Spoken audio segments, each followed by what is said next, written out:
All right, everybody. Let's get started.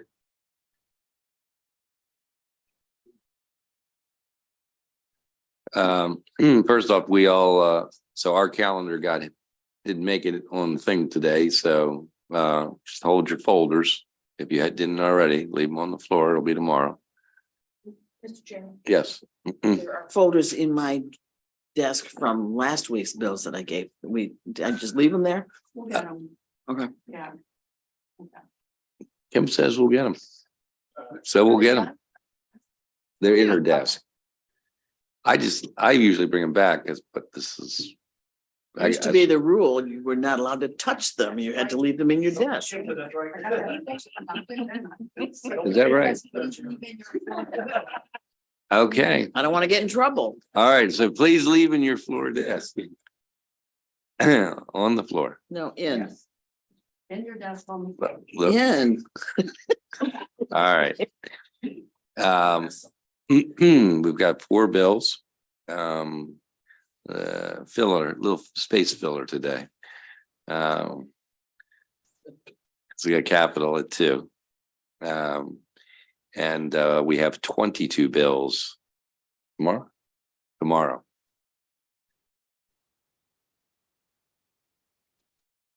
$22 bills, All right, Senator Bailey, you got the first 2.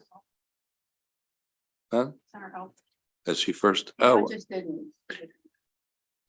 okay. Senator Alfred. I see. I should just listen to Kim all the time. Good. Thank you. I have to go represent our committee and the Finance Committee next. So I appreciate the ability to start. So colleagues, Senator Sarah Elfreth here from District 30 presenting Senate Bill 469. I'm going to take a step back because this committee over the last couple of years has dealt with a lot of solar tax related bills. Now, the General Assembly, as we all know, took great strides a few years ago to make a policy statement that as a state, we're going to get to 50% renewable energy by 2030 and seek ways to get to 100% renewable energy thereafter. We didn't put a ton of guardrails around that or really any kind of strategy behind that. And the market reacts the way the market reacts, particularly when it comes to the solar industry. And folks, particularly colleagues who serve time on finance will know that the most efficient and cost-effective way to do solar energy production is ground-mounted solar.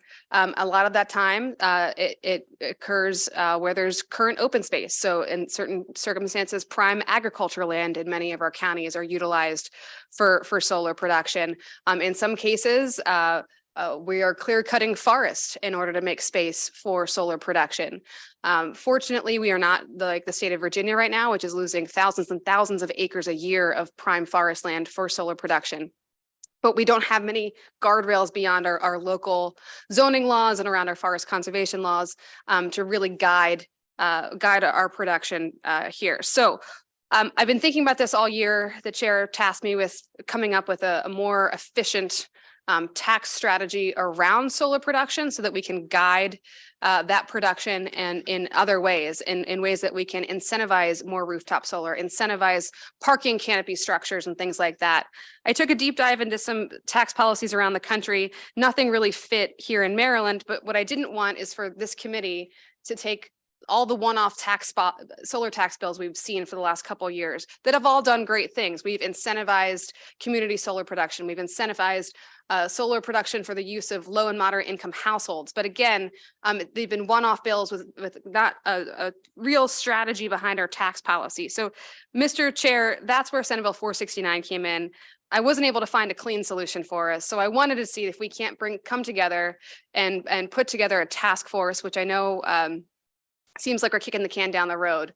But if we bring the right stakeholders together that are outlined in the bill with our local partners, with the industry, with members of this committee, we can really try to put together a more strategic vision for how we are incentivizing the production of solar to meet the goals by 2030. So, Mr. Chair, I think we're going to have a couple of folks come up and talk about support with amendments, those amendments being adding members to the task force.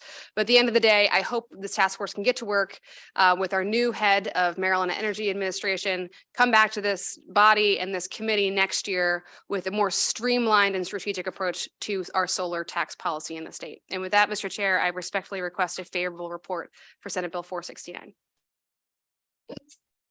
Okay, any questions for sponsor? I don't have a vote, testimony list. I think there are a couple. Why don't we just invite them up? Okay.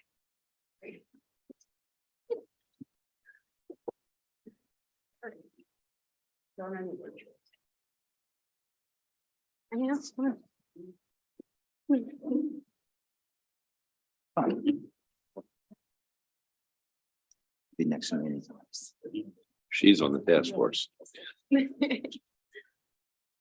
Senator already knows the question back here was who's on the task force, and I'll happily volunteer. yes. I said I would vote for it if I wanted to be honest.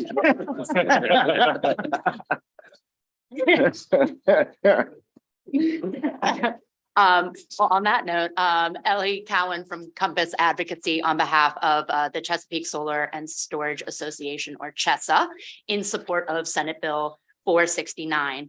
CHESA is a member organization that represents over 120 companies engaged in all aspects of the solar and battery storage industry throughout Maryland, Virginia, and DC.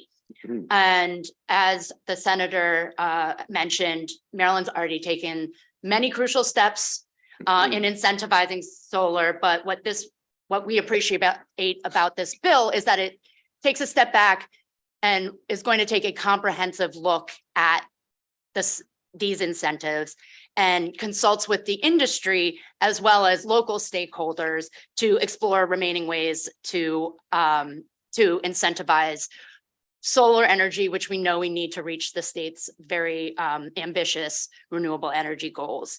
I won't belabor it anymore.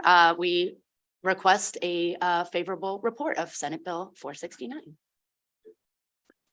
Good afternoon, Mr. Chairman, members of the committee. For the record, my name is Darrell Carrington, Carrington and Associates LLC. I'd like to thank both the chair and the senator for bringing this bill forward. I really think that part of our jobs is also to avoid future hearings that are very long and take a lot of our time and suck up a lot of oxygen. And I think that this task force is certainly a step in that direction. We represent environmental firms and businesses and the like that are really interested in the incentivizing what we're doing around solar. And so I won't belabor any further and add me to the rest of it. Thank you very much for your time and consideration.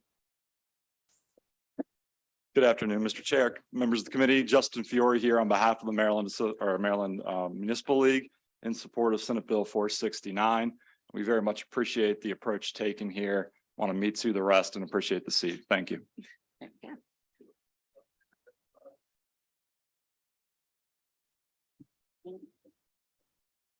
Ow.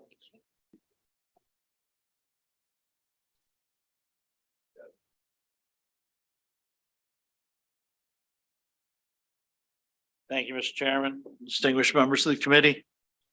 Senator Bailey, District 29, representing St. Mary's and Calvert County. Senate Bill 457 is a local St. Mary's County bill that authorizes the commissioners of St. Mary's County to borrow up to $41 million to finance the construction, improvement, and development of public facilities in St. Mary's County. This bill passed the St. Mary's delegation 4-0. I respectfully request a favorable report on Senate Bill 457. Thank you for your consideration. All those in favor? Aye. Opposed?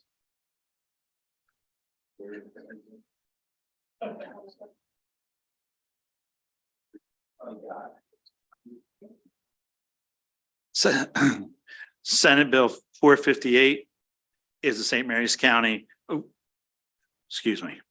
Chairman Gazone, and distinguished members of the committee. Senator Bailey, for the record, Senate Bill 458 is a St. Mary's County local bill that authorizes the commissioners of St. Mary's County to borrow up to 15 million to finance the construction, improvement, and development of our first YMCA in St. Mary's County.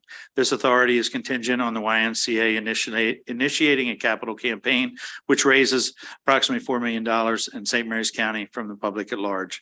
This bill has passed the St. Mary's County delegation. I respectfully request a favorable report on Senate Bill 458. Thank you for your consideration.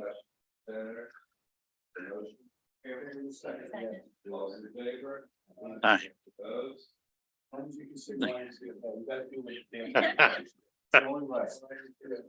I couldn't even do it at my wedding. So.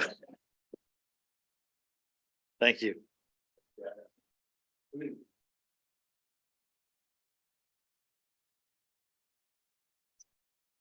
Senator Bailey, you can hang out with me if you like. Thank you, Mr. Chairman, colleagues, Budget and Taxation Committee. For the record, Senator Michael Jackson, District 27. The reason I asked for Senator Bailey to be here, he represents part of one of our counties that this bill is associated with. Senate Bill 467 is a simple bill that creates a work group to study the fiscal and operational feasibility of using public-private partnerships, P3s, as a means of funding the construction and maintenance of schools in Calvert County. The work group will be made up of representatives from the Maryland General Assembly, Board of Calvert County Commissioners, Calvert County Board of Education, Interagency Commission on School Construction, and the Maryland Stadium Authority. As you all may recall, Senate Bill 360 earlier this week or last week, as we're looking at the opportunity to create an independent commission or unit. The panelists spoke favorably of P3 projects. In the past, we've had Prince George's. We are nearing 10 schools since we implemented that process a little over 3 years ago. And last year, we were able to, this body helped us pass the same legislation in Charles County. We're asking for a favorable report. And if Senator Bailey would like to speak on that, you're more than welcome. From the senator in Calvert County, who represents a smaller portion of Calvert County, also in support.